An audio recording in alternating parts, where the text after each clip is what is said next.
오늘 설교의 시작은 우리가 잘 아는 김춘추 시인의 꽃이라는 시로 시작하려고 합니다.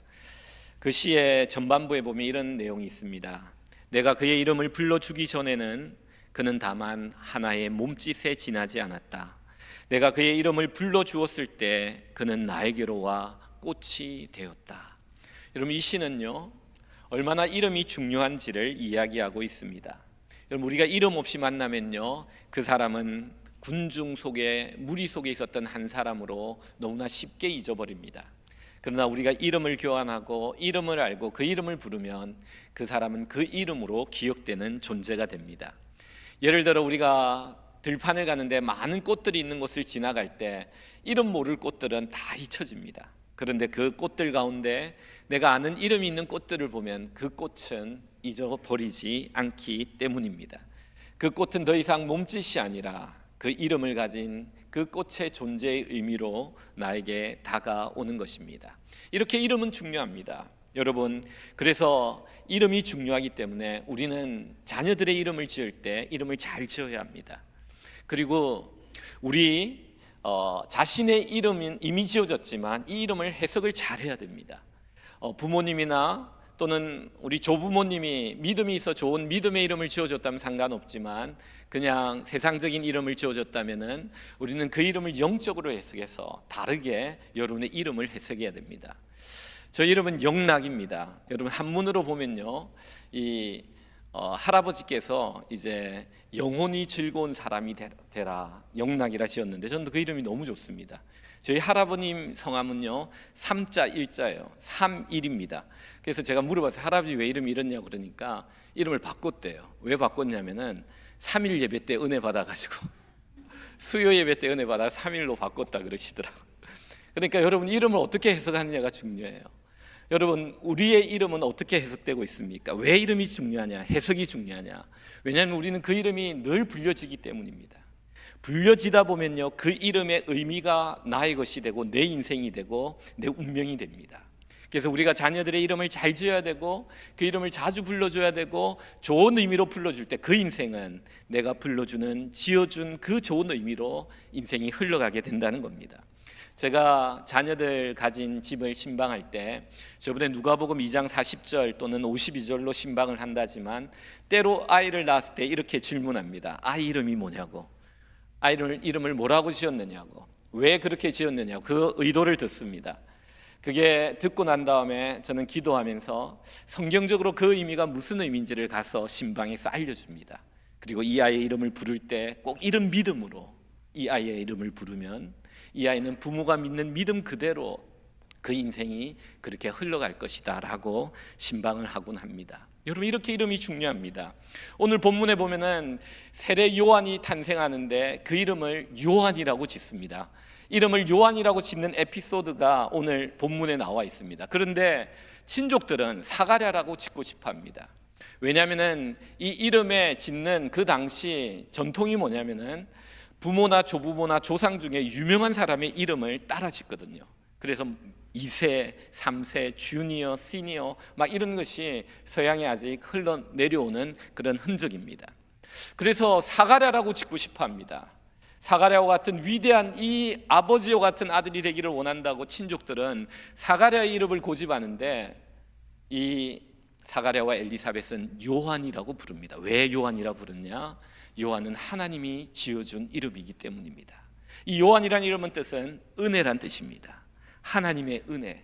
이제 율법의 시대가 끝나고 400년 동안 캄캄했던 선지자가 한 명도 나타나지 않았던 그 어둠의 밤을 깨는 첫 번째 선지자 예수 그리스도, 우리 메시아로 통하여 시작되는 은혜의 시대를 예표하는 사람으로 은혜란 이름으로 요한을 이름하게 됩니다.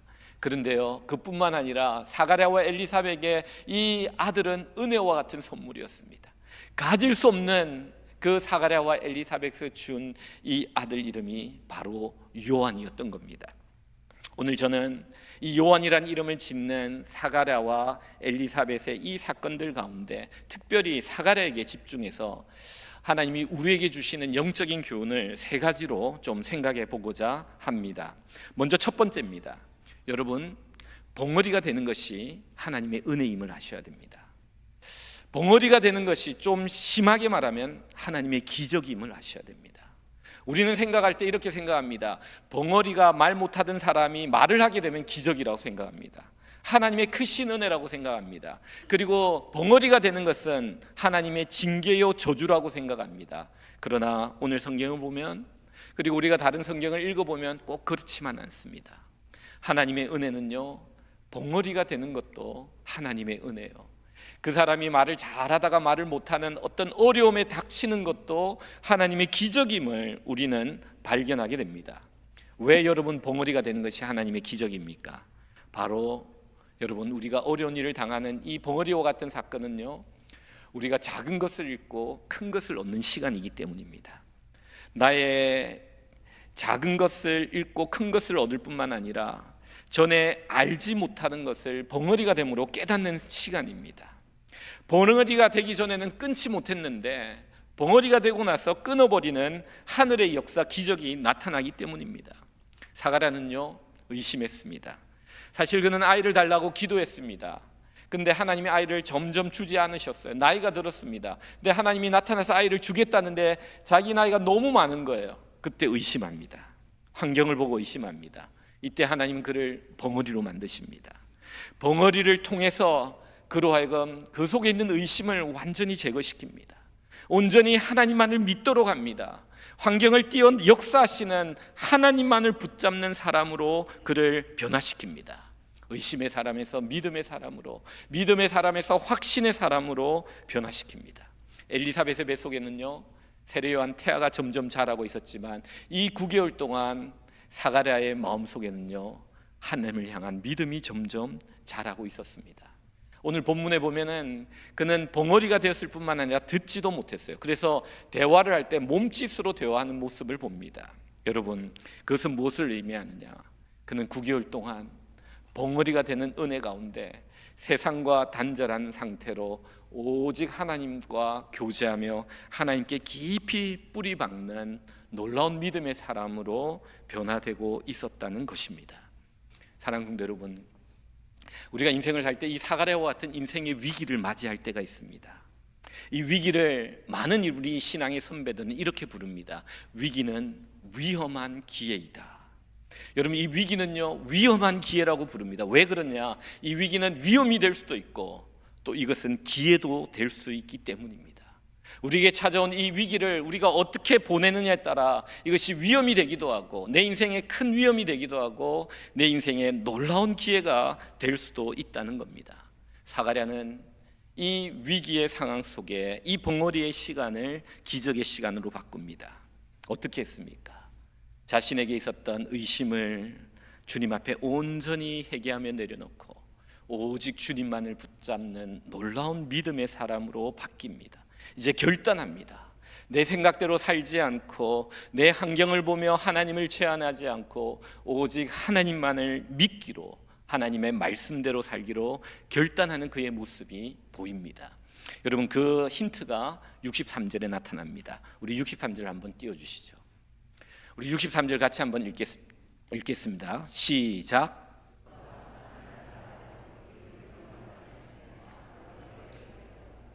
예, 제가 좀 전에 설명했듯이 이 8일 만에 할례를 받으러 왔을 때 친족들이 다 모여 축하를 해줍니다. 그때 이름을 짓습니다. 그때 부모가 가졌던 마음속에 있던 이름을 친족들에게 이야기하고 친족들과 그 아이의 이름을 부르며 기뻐하는 것이 바로 오늘 본문의 배경입니다.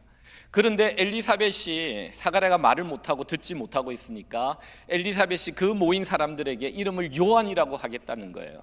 그러자 이 모인 친족들이 난리가 난 거야. 아니다, 너가 지금 남편이 벙어리가 되고 기머리가 되어서 네 마음대로 이름을 지으려고 하는데 우리 조상들 중에 요한이란 이름은 없다, 사가랴라 지어야 된다 하면서 약간의 갈등이 이 본문에 등장합니다.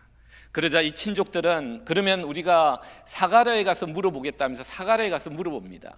사가랴가 말이 안 통하니까 몸짓과 이런 것들을 통해서 이 아이의 이름을 뭐라고 지을 것인지 의사소통을 합니다. 그때 이 사가랴가 서판을 가져오라고 거기에다가 요한이라고 이름을 짓습니다. 여러분, 이게 왜 중요하냐? 여러분, 그는요 이제 더 이상 전통을 따르지 않습니다. 그는 이제 더 이상 친족들의 사람들의 생각과 말을 따르지 않습니다. 그는 오직 하나님의 말씀만 따르기로 결단합니다. 왜냐하면 13절에 보면요, 이런 말씀이 있기 때문입니다. 천사가 이 사가랴에게 나타나 이르되, 사가랴야 무서워하지 말라. 너의 간구함이 들린지라. 내 아내 엘리사벳이 내게 아들을 낳아 주리니 그 이름을 요한이라 하라. 여러분, 이 요한이란 이름은 자기 조상들 중에 아무도 없었던 이름입니다. 그러나 그는 이제 9개월 동안 기도하는 가운데 그 아이의 이름을 요한이라 생각하고 이것이 하나님의 은혜임을 알고 그 아들의 이름을 요한으로 품고 기도하고 요한으로 선포하는 모습을 봅니다. 여러분, 우리가 이렇게 변해야 합니다. 우리에게 하나님께서 고난의 시간, 그리고 징계의 시간, 광야의 시간을 허락할 때 우리가 변해야 될, 우리가 결단해야 될 것은 뭐냐? 이제 하나님, 나는 오직 주의 말씀만을 사랑하며 말씀만을 지키는, 말씀대로 살아가는 자가 되기를 원합니다 라고 우리는 결단해야 하는 겁니다. 사가랴는 변했습니다. 이제 더 이상 전통을 따르지 않고 사람들의 생각을 따르지 않고 환경을 보며 의심하지 않고 오직 주의 말씀, 그 말씀에 순종하는 온전한 사람이 되는 것입니다. 여러분, 이때 놀라운 은혜가 펼쳐집니다. 63절에 그가 이렇게 말을 하고 난 다음에 어떤 일이 벌어진지 아십니까? 64절 보겠습니다. 64절 우리 같이 한번 읽겠습니다. 시작. 이에 그 입이 곧 열리고. 여러분, 잘 보십시오. 우리 인생의 고난의 시간, 광야의 시간, 징계의 시간은 우리가 변화될 때 끝이 납니다. 하나님이 받기를 원하는 교훈을 깨달을 때 졸업을 시킵니다. 그는 광야와 이 징계의 시간, 이 벙어리의 시간에 그는 결단합니다. 이제 의심하지 않고 오직 하나님의 말씀대로 말씀을 따라 살기를 원합니다. 결단하고 친족들이, 그리고 전통이 말하는 그 모든 것들을 뒤로 한 채 오직 하나님의 말씀에 순종하여 아들의 이름을 요한이라 했을 때 그동안 9개월 동안 답답했던 이 말이 열리며 입이 열리는 은혜와 역사가 나타나는 것을 보게 됩니다. 사랑하는 성도 여러분, 사가랴는 이런 변화의 은혜를 경험합니다. 사도 바울도 그랬습니다. 그는 다메섹 도상에 갈 때 예수님을 밝은 빛 가운데 만나고 나서 그는 그 눈이 3일 동안 보지 못하는 소경이 됩니다. 사실 그는 그 전에 나는 모든 것을 보는 자라고 교반했습니다. 나는 모든 것을 아는 자요, 가마리엘 문하여 율법을 온전하게 지키는 자라고, 그는 모든 것을 볼 수 있는 자라고 교만하며 그리스도인들을 잡아 핍박했던 사람이 바울이었습니다.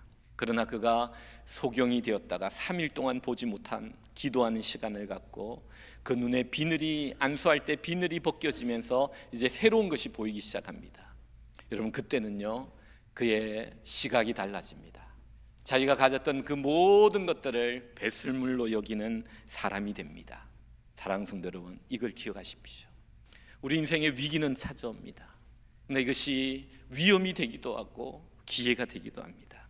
이 위기의 시간에 하나님과 불통하면 그것은 고통의 시간이 되고 그것은 위험의 시간이 됩니다. 그러나 반대로 이 위기의 시간에 주님과 소통하고 주님과 교통할 때 이 위기의 시간은 기회의 시간이 되고 기적의 시간이 되고 우리가 변화되며 하나님의 놀라운 은혜의 역사가 나타나는 시간임을 우리는 알아야 하는 것입니다. 우리 인생에 닥치는 위기가 있습니까? 지금 닥친 위기가 있습니까? 하나님께 기도하십시오. 하나님, 나에게 무엇을 원하십니까? 내가 배워야 할 영적인 교훈, 커리큘럼, 레슨이 무엇입니까? 라고 물어보십시오. 하나님 그것을 깨닫게 하실 때, 그리고 내가 그것을 변화할 때 하나님 그 고난의 학교를 졸업시킬 것입니다. 두 번째는 뭐냐? 우리가 기억해야 될 것은 이 본문을 보면서 다름이 세상을 두렵게 한다는 사실을 알아야 합니다. 여러분, 이 다름을 다른 말로 하면 경건이라고 말합니다. 성도의 경건을요 세상과 다르다라고 말할 수 있는 거예요. 세상과 다른 이 경건이, 성도의 경건이 세상을 두렵게 한다는 사실을 여러분 아셔야 합니다. 우리가 다름으로 살아갈 때, 다르다고 해서 세상과 무조건 다르다고 해서 세상을 두렵게 하는 것이 아니라 우리의 다름 가운데는 반드시 있어야 될 게 있는데, 그게 뭐냐면 하나님과 동행입니다. 하나님과 동행하는, 세상과 다름이 있는 그 사람에게는 하나님이 함께 하시며 하나님의 능력과 임재와 영광이 나타나며 세상이 두려워하는 일들이 일어난다는 것입니다. 여러분, 오늘 이 본문은 우리에게 이것을 이야기해 줍니다. 사가랴는 벙어리가 됐을 때 그는 하나님 앞에 회개하며 경건하게 거룩해집니다. 버릴 것들을 버리게 됩니다. 그때 주님께서 그와 가까이 합니다. 가까이 하면서 하나님의 역사와 임재가 나타나기 시작합니다. 그런 것들이 나타나는 것이 신앙생활이고 경건생활입니다. 여러분, 경건생활을 오해하지 마십시오. 내가 그냥 하나님의 말씀을 잘 지키고 기도하고 말씀대로 살아가며 내 덕을 쌓는 것, 덕을 닦는 것, 내 성품을 이게 우리의 경건의 목표가 아닙니다. 이것도 경건의 중요한 거지만 경건이 말이 아니라 능력으로 나타나야 돼요. 말이 아니라 능력으로 나타나는 이 경건은 어떤 거냐? 내가 하나님께 가까이 감으로 말미암아 나의 더러운 것들을 버리고 끊어버리고 주님께 가까이 감으로 말미암아 주님이 나와 함께 하시는 증거들이 내 삶 속에 나타남으로 말미암아 주위 사람들이 놀라고 두려운 일들이 생깁니다. 먼저 첫 번째는 뭐냐면요, 세상을 놀라게 하는 일이 생깁니다. 여러분 63절 한번 볼까요? 63절에 이런 말씀이 있죠. 그가 서판을 달라여 그 이름을 요한이라 쓰매 다 놀랍게 여기더라. 여러분, 왜 놀랐습니까? 그들은요, 이 엘리사벳과 사가랴는요 부부였지만 이 사가랴가 듣지도 못하고 말을 하지도 못하기 때문에 대화가 안 돼요. 근데 엘리사벳이 이름을 요한이라고 아들 이름을 짓겠다 그러는 거예요. 그래서 사가랴에 가서 물어보니까 사가랴가 자기도 서판에다가 요한이라고 적는 거예요. 이걸 보고 깜짝 놀라는 거예요. 여러분, 우리 가운데 이런 일이 일어나야 됩니다. 나와 나의 아내와 나의 배우자와의 관계 속에 하나님이 함께 하심으로 말미암아 하나님께서 함께하는 가정임을 알고 세상 사람들이 놀라는 일들이 일어나야 됩니다. 그것은 우리가 하나님께 가까이 갈 때 세상 사람들이 보고 저 집은 우리 집과 다르네 하면서 깜짝깜짝 놀라는 일들이 우리에게 있어야 된다는 겁니다. 그런데 하나님께서는요, 우리가 하나님께 가까이 가기만 하면 하나님이 이런 일들을 일으키세요. 그런데 놀라게 하는 수준이 아니라 이제는 두렵게 하는 사건이 터집니다. 65절 한번 볼까요? 우리 65절 같이 한번 읽겠습니다. 시작. 그 근처에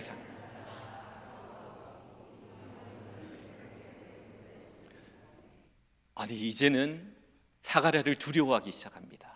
과연 사가랴가 뭐라고 했기에, 어떤 모습을 보였기에 놀라는 정도가 아니라 이제는 주위에 있던, 근처에 있던 사람이 두려워하고 이 두려움의 소문이 온 유대 산골에 사람들에게 퍼져나갔다라고 말합니다.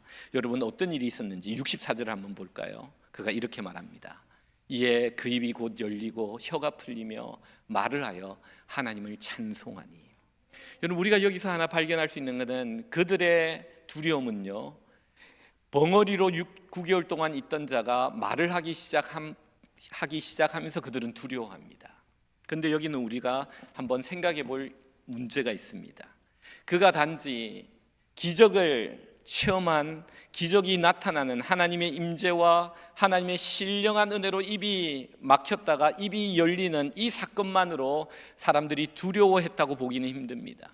그것을 보면서 그들은 놀랐을 겁니다. Sign and wonder, 이적과 기사를 할 때 wonder란 표현은 놀라는 거예요. 이거는 놀랄 일입니다. 그러나 두려움은 다른 감정입니다. 그 두려움은 언제 오는지 아십니까?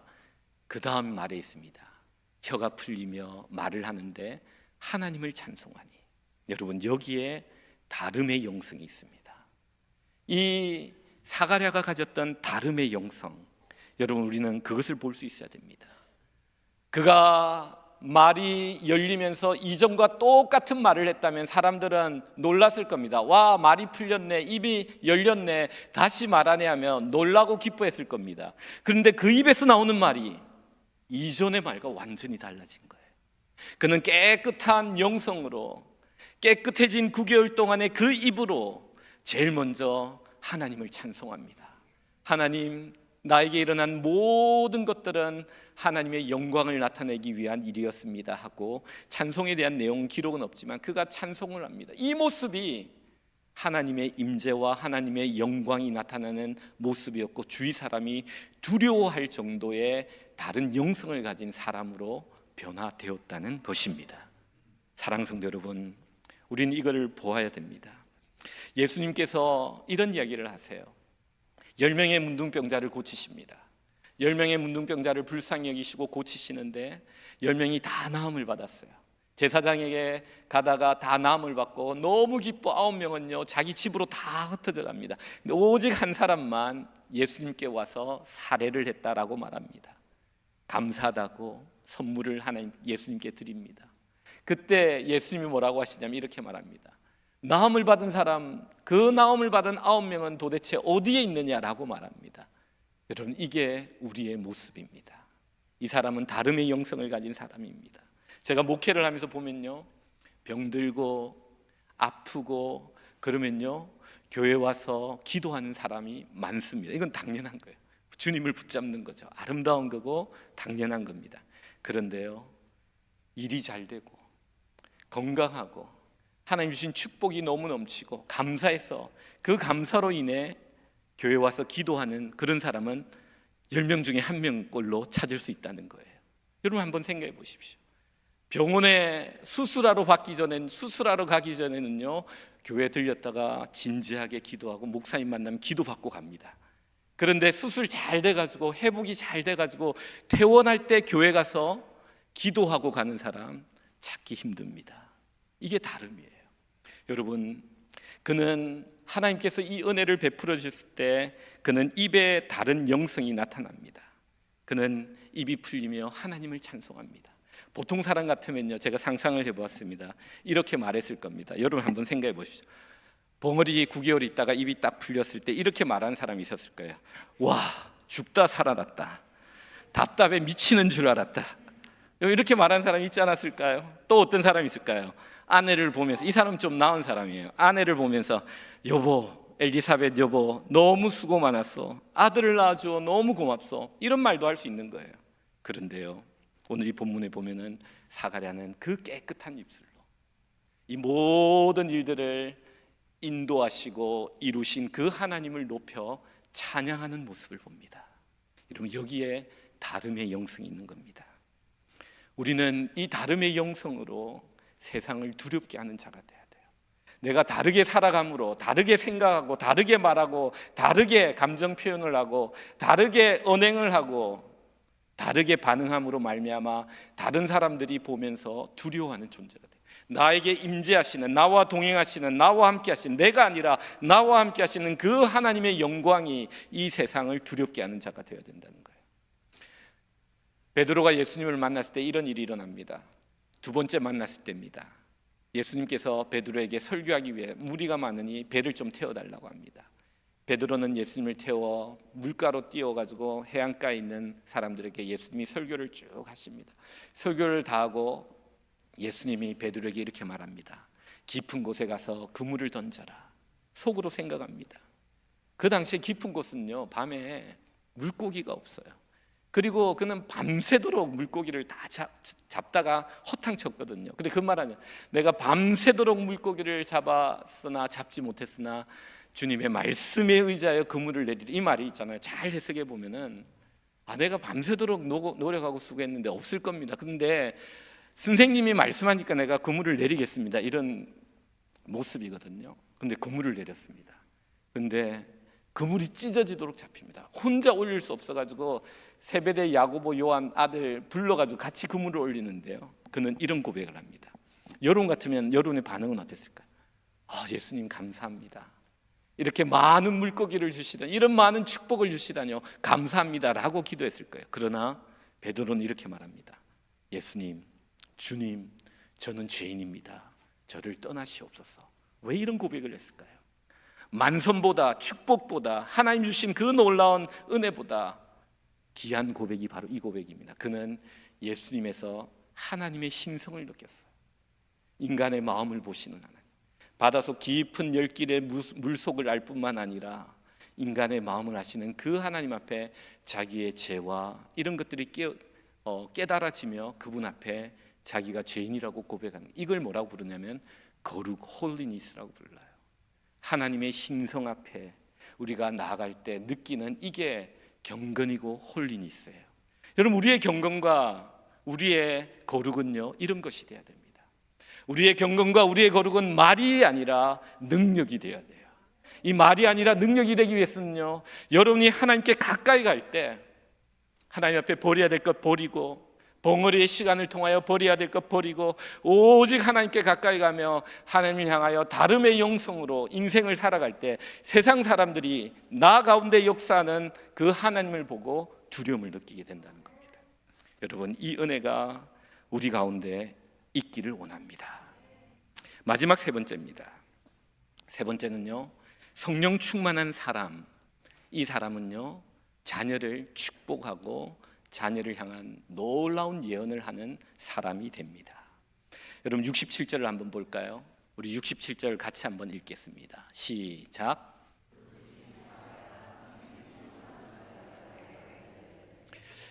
사가랴가 성령의 충만함을 받습니다. 여러분, 여기서 우리가 유념해야 될 것은 사가랴가 성령 충만을 받은 이유가 뭐냐면 자녀 때문에 받았다는 사실입니다. 여러분, 자녀 때문에 성령 충만함 받은 적 있습니까? 엘리사벳도 뱃속에 있던 세례 요한이 뛰어놀 때 이 아이의 기쁨으로 인해 성령의 충만함을 받았다고 말합니다. 세례 요한은 아이가 태어날 거라는 말을 들었지만 의심하다가 벙어리가 되어 9개월 동안 하나님 앞에 믿음의 훈련을, 광야의 훈련을 받고 나서 그는 성령 충만함이 됩니다. 여러분, 자녀 때문에 성령 충만함이 약해지는 부모가 되어서는 안 돼요. 저 인간 때문에 내 기도가 다 사라져, 이렇게 이야기하면 안 돼요.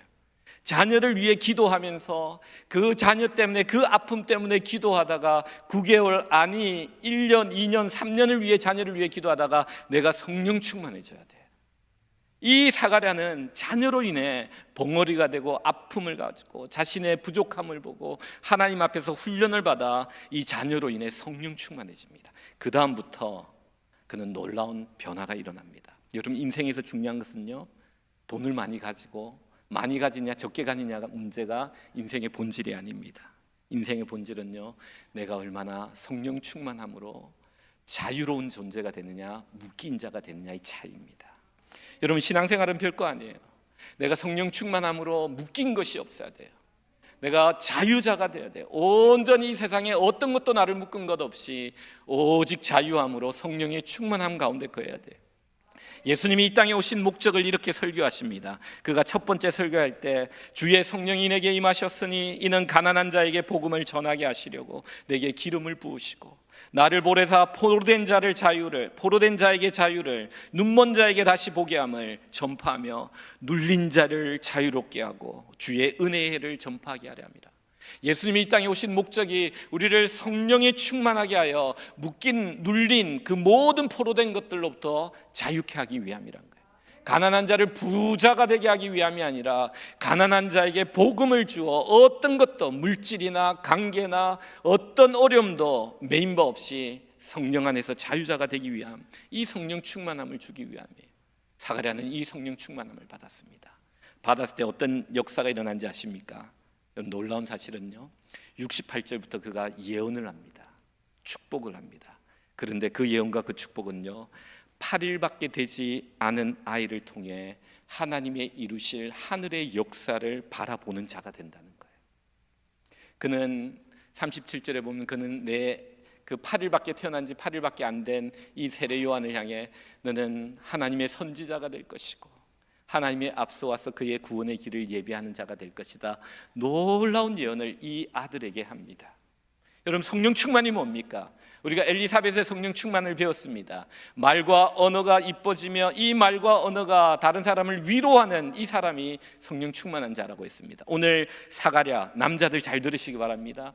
남편의 성령 충만함은 뭐냐? 자녀들을 향한 미래의 눈이 열리는 거예요.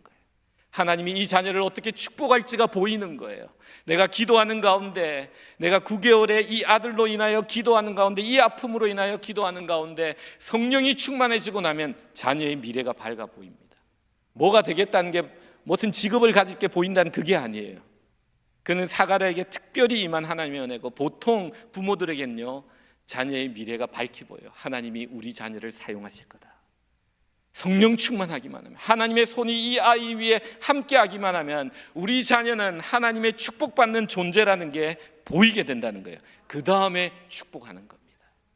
여러분, 우리 모든 아버지는 이런 사가랴의 영성, 사가랴의 성령 충만함이 있기를 원합니다. 야곱은요, 노년에 그가 130세가 되어 자녀들을 축복할 때 보는 창세기 49장에 보면요, 12아들을 그대로 예언하는데 다 다르게 예언해요. 그런데 그 예언이 그대로 이루어집니다. 시대가 지나 12지파에게도 그대로 이루어집니다. 이게 하나님이 아버지 제사장에게 주신 성령 충만한 아버지의 영성이고 축복권입니다. 여러분, 아버지는 그것을 아셔야 됩니다. 여러분, 사가랴는 이 어린 아이, 여러분 너무 재밌는 건요, 이 아이가 8살 난 이 세례 요한이 아버지가 무슨 기도하는지 도저히 알 수 없다는 겁니다. 여러분, 이 68절부터 나오는 이 예언은요, 세례 요한 8일 된 이 세례 요한이 들으면요, 도무지 알 수 없는 내용입니다. 그럼에도 불구하고 예언이 되는데 아이는 듣지 못하지만 하나님이 들으시고 응답하신다는 사실을 믿으시기 바랍니다. 여러분이 자녀들, 내가 기도할 때 이 아이들이 몰라요, 답답해요, 이해 못해요. 그러나 밤마다 불러 축복하고 기도해주고, 이 자녀들을 위해 기도할 때 하나님이 나에게 주신 이 성령 충만함으로 이 자녀들을 축복하고 예언할 때 너는 이렇게 될 것이다, 하나님이 너를 사용하실 것이다, 하나님이 너를 들어 쓸 것이다 라고 예언할 때 그것이 그대로 이루어진다는 거예요. 여러분, 80절에 보면 빈들에서 자랐다고 말해요. 여러분, 아이들이 자라는 것은 환경이 중요하지 않아요. 정말 중요한 것은 주의 손이 그 위에 있느냐 없느냐예요. 66절에 보면 주의 손이 그 위에 있었다라고 말해요. 하나님의 손이 있으니까 빈들에서 그는 자랐지만 하나님의 위대한 사람으로 이스라엘에게 나타나는 모습이 보여지게 된다는 겁니다. 말씀을 맺습니다. 오늘 본문에 보면은 이제 결론적으로 보면 서론에 제가 이런 이야기를 했어요. 김춘추 시의 앞부분을 두 부분을 이제 인용했는데 제가 뒤에 부분을 같이 또 앞부분과 함께 같이 한번 읽어보겠습니다. 여러분, 이 시가 말하고 있는 게 어떤 의미인지 한번 들어보세요. 우리 자녀를 생각하면서 우리 자녀가 부모에게 어떤 마음을 원하는지를 한번 생각해 보십시오. 내가 그의 이름을 불러주기 전에는 그는 다만 하나의 몸짓에 지나지 않았다. 내가 그의 이름을 불러주었을 때 그는 나에게로 와서 꽃이 되었다. 내가 그의 이름을 불러준 것처럼 나의 이 빛깔과 향기에 알맞는 누가 나의 이름을 불러다오. 그에게로 가서 나도 그의 꽃이 되고 싶다. 우리들은 모두 무엇이 되고 싶다. 너는 나에게, 나는 너에게 잊혀지지 않는 하나의 눈짓이 되고 싶다. 저는 이것을 좀 이렇게 생각해 봤습니다. 우리 자녀들은요, 우리를 향해 이런 눈으로 바라봅니다. 아버지, 어머니, 나의 이 빛깔과 향기에 알맞는 그런 나의 이름을 불러주십시오. 나는 그에게로 가서 꽃이 되고 싶습니다. 아버지는 나에게, 어머님은 나에게, 나는 아버지, 어머니에게 잊혀지지 않는 하나의 꽃이 되고 싶습니다. 사랑하는 성도 여러분, 우리는 자녀들을 이렇게 바라보며 키워야 합니다. 하나님의 이 은혜가 우리들 가운데 넘치시기를 주님의 이름으로 축원드립니다.